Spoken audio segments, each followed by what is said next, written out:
Price Lord.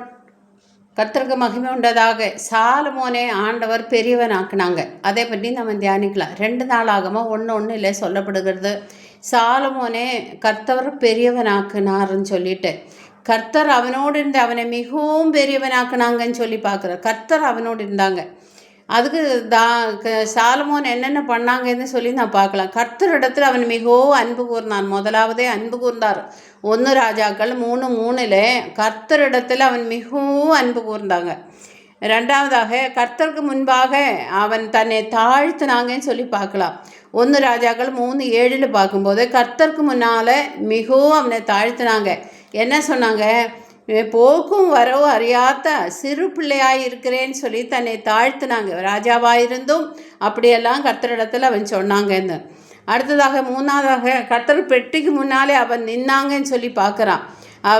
அவனோட ஜெப வாழ்க்கை, பெட்டிக்கு முன்னாலே அவன் நின்னான், கர்த்தருக்கு முன்னால் நின்னான். அதுதான் அவனோட ஜெப வாழ்க்கை. அந்த சர்வாங்க பலிகளும் சமாதான பலிகளும் செலுத்தி கர்த்தருடைய ஊழியக்காருக்கு எல்லாமே அவன் விருந்து பண்ணாங்கன்னு சொல்லி 3:15 நம்ம வாசிக்கலாம். 1 ராஜாக்கள் 3:15 வாசிக்கலாம். அதுவும் இல்லாமல் ஜெபம் முடித்ததையும் பயங்கரமாக மகிமை இறங்கியச்சு. கர்த்தர் பெரியவன் என்று அவன் அறிக்கையிட்டான். அதுவும் கர்த்தர் பெரியவர் அப்படின்னு சொல்லி அவன் அறிக்கையிட்ட. 2 நாளாமல் 2:5 அவன் அறிக்கையிட்ட. என்ன சொன்னாங்க? தேவன் என்னோட தேவன் எல்லா தேவர்களிலும் பெரியவராக இருக்கிறாங்க, அதனால நான் அவர்களுக்கு கட்டுற ஆலயம் பெரிதாக இருக்குன்னு சொல்லிட்டு அவன் அறிக்கையிட்டாங்க. என்னென்ன பண்ணான்னு தெரியுங்களா? 4 காரியங்கள் அவன் பண்ணியிருக்கிறாங்க. அதாவது கர்த்தருக்கு முன்னாலே அவன் பெரியவன் ஆகிறதுக்கு அவன் என்ன பண்ணான்? கர்த்தரிடத்தில் மிகவும் அன்பு கூர்ந்தாங்க, தன்னை தாழ்த்தினாங்க, ஜெப வாழ்க்கை, கர்த்தருக்கு முன்னால் நின்னாங்கன்னு சொல்லிட்டு. அதுவும் இல்லாமல் கர்த்தருக்கு முன்னால் வார்த்தைகள் அறிக்கையிட்டாங்க. விசுவாச வார்த்தைகள் அறிக்கையிட்டாங்க. என் தேவன் பெரியவர், அதனால் அவருக்கு நான் பெரிய ஆலயத்தை கட்டுவேன் அப்படின்னு சொல்லி அறிக்கையிட்டாங்க. நம்மளும் நம்ம தேவனுக்கு ஆலயத்தை கட்டுகிறவங்களாக இருக்கணும். ஆலயத்தை எப்படி கட்டுவோம்? நம்ம சரீரந்தான் ஆலயம். அதை நம்ம ஆண்டவருக்காக கட்டணும்.